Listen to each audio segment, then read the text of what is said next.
When you look into the New Testament, the Gospels and the book of Acts specifically, there is a term that's used very, very, very, very, very consistently to describe these people that were a part of this Jesus movement.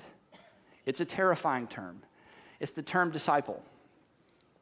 And the reason this is a terrifying term, it should disturb you, is because it is so clearly defined. You can hide behind Christianity all day long. You can go to war in the name of Christianity. You can do all kinds of things in the name of Christianity. You can define it, redefine it, misdefine it, undefine it. You can do all kinds of stuff with Christian. But I'm telling you, you lock into this word, open your New Testament, and oh my goodness. Few examples. The one we just looked at from Acts chapter 11. Remember this?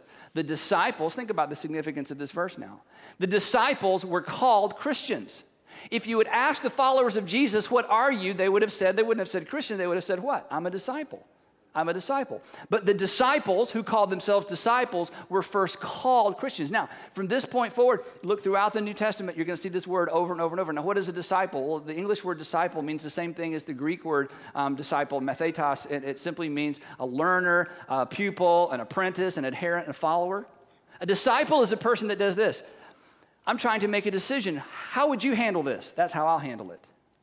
Oh, I'm trying to decide how to respond to a situation. How would you respond to that situation? Oh, that's how I'll respond to that situation. What would you do if you were me? Then that's what I'm going to do. Where are you going? Then that's where I'm going to go. How would you react to this? How do you live your life? How do you manage relationships? Oh, then that's how I'll live my life. That's how I'll manage my relationships. A disciple is a person that's looking to someone to say, give me direction, show me how to live my life. And the answer, before you even give me the answer, I want you to know the answer is yes. Yes. Yes. Now, what is it you think I should do? Woo. See, that's different than Christian, isn't it? Christian. Disciple. In fact, the word disciple is uncomfortable. In fact, you're hoping at the end of this message, I'm not going to say, which I'm not. So I'm not going to say, so from now on, we're not going to use the word Christian anymore. We're going to tell people we're disciples. You're going to be like, I can't do that. That's just weird. I mean, but that's my point. See, it's kind of hard to dodge the word and misdefine and redefine disciple. Here's some other examples. Just again, you find them throughout the New Testament. So the word of God spread, and the number of, not Christians, and the number of disciples in Jerusalem increased rapidly. And then here's one about the Apostle Paul. This is pretty interesting. When he came to Jerusalem, Paul, and I remember Paul persecuted the church. He murdered, he put people in prison. He was trying to get rid of the church, and then he became a follower of Jesus. And so the people who were followers of Jesus, they didn't trust him because they think, oh, you're just trying to infiltrate and be an insider so you can have us all arrested. So he decides to try to join the church. When Paul, came to Jerusalem, he tried to join the disciples, and he thought that was a band. No, this was actually what they called the people who followed Jesus. And this isn't the 12 disciples, that's the apostles. This is just the general group of people who follow Jesus. So the apostle Paul tries to join the disciples, not Christians. They didn't use that term. But they were all afraid of him, not believing that he was really a disciple. That's how they describe themselves. And then here's cool. There was actually disciplettes. So this is just women. You need to know this, okay? Check this out. In Joppa, there was a disciple or disciplette named Tabitha. So even women could be disciples. It's awesome. She was always doing good and helping the poor. So the point so far in this series is we can hide behind the word Christian. But if you look into the New Testament and ask the question, what were these people really about and how did they describe themselves? They referred to themselves and to each other as disciples, which brings us to this terrifying, disturbing question, and it's this. Are we disciples? Or are we just Christians? Are you a disciple of Jesus? Or are you just a Christian? Are you a follower of Jesus? Is your answer, yes, Jesus? Doesn't matter what the question is, it's yes. Or are you a Christian? See, that's just disturbing, isn't it?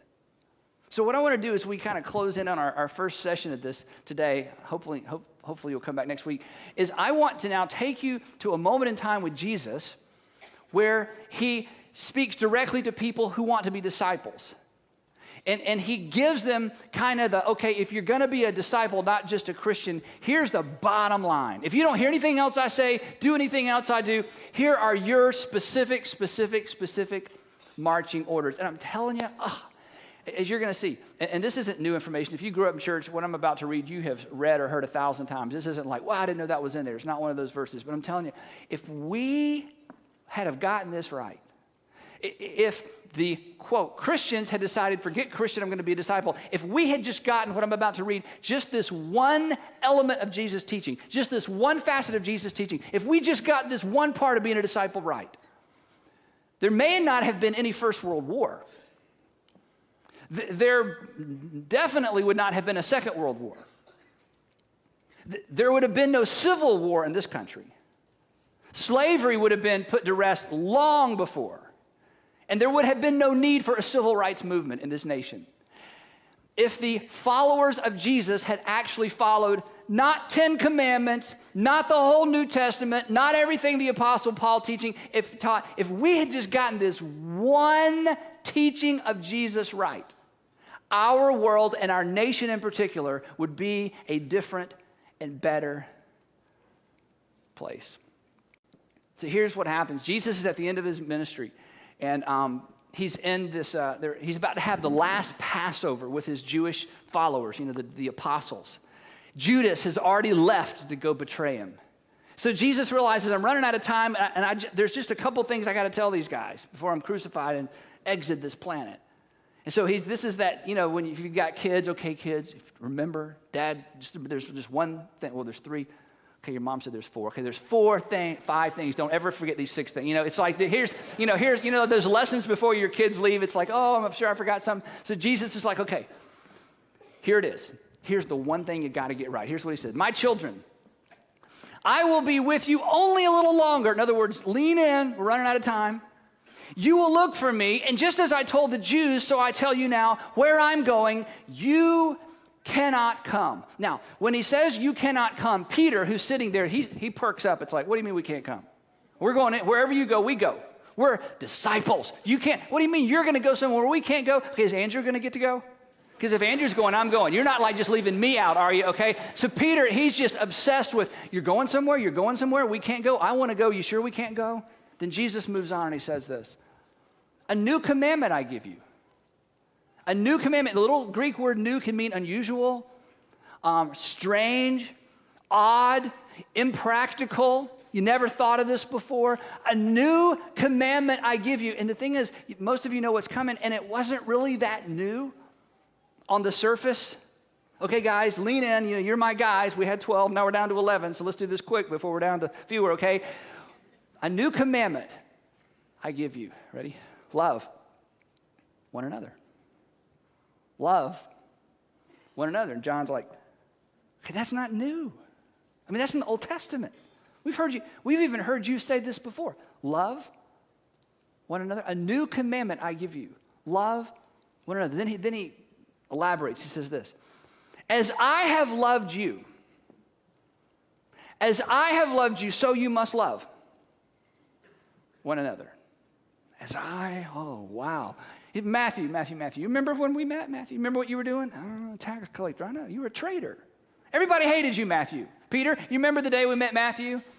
Remember how you guys didn't even want to talk to Matthew because he's a traitor, he's a tax collector? Remember where we went after we met Matthew? John, you remember where we went? Yeah, we went to Matthew's house. Yeah. Remember who's there?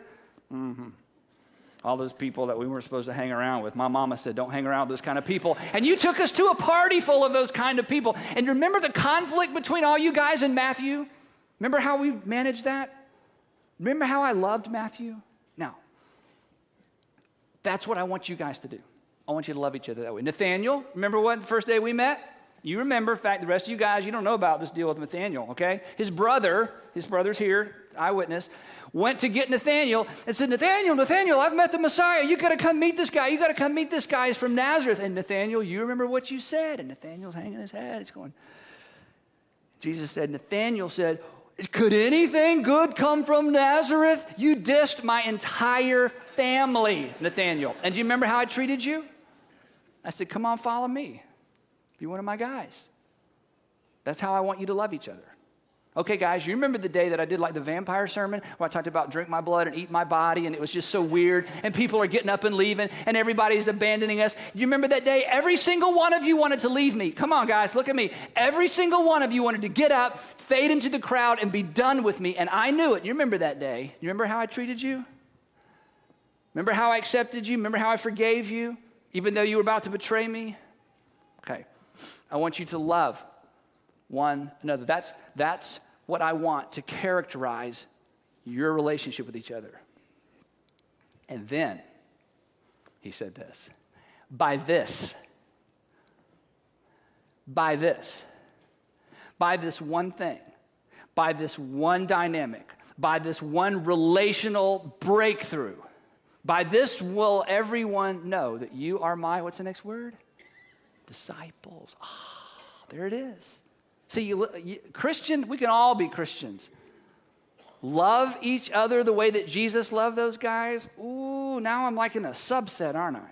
Now I'm like in a much smaller category. I don't know how to get around that. I don't know how to defend that. I don't know how to, exegete my way away from that.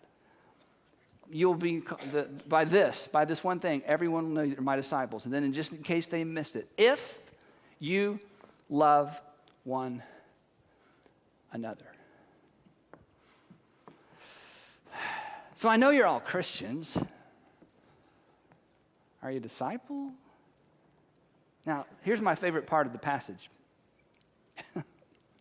Okay, Jesus is just, this is like big. This is like, okay, it's not how much you know. It's not where you go to synagogue on Saturday. It's not, all that stuff. The one thing, the litmus test, the bottom line, the defining characteristic of the people that follow me are not going to be how much they even know about me or how loud they sing or how long they pray. It's going to be all about if they love one another. This is a big deal. And Peter raises his hand. Yeah, Peter, what you got on your mind? Simon Peter asks him, Lord, where are you going? It's like, what? Yeah, I love things awesome, but wait a minute, where are you going? I want to know where you're going because I want to go with you. It's like, Peter, did you just miss the whole point of this lesson? Peter's like, yeah, but I'm going with you. I'm willing to die for you. I want to be seen with you. I want to be on your left or your right or behind. You can't leave me. I'm going with you. Later, Jesus says, Peter, look, in a few hours, a middle school girl is going to intimidate you into denying you even know me. Peter's like, no, I'm willing to die for you. Peter, look, Peter, I don't want you to die for me. Peter, I don't even want you to follow me. Peter, I don't even want you to go where I'm going. I want you to do something way more difficult than all of that. What could be more difficult than that? I want you to love these guys for the rest of your life. I want you to love them in such a way that people look at your relationship. People on the outside look at your relationship, the way you love each other, and I want them to be drawn to the edge and peer in and say, look how they love.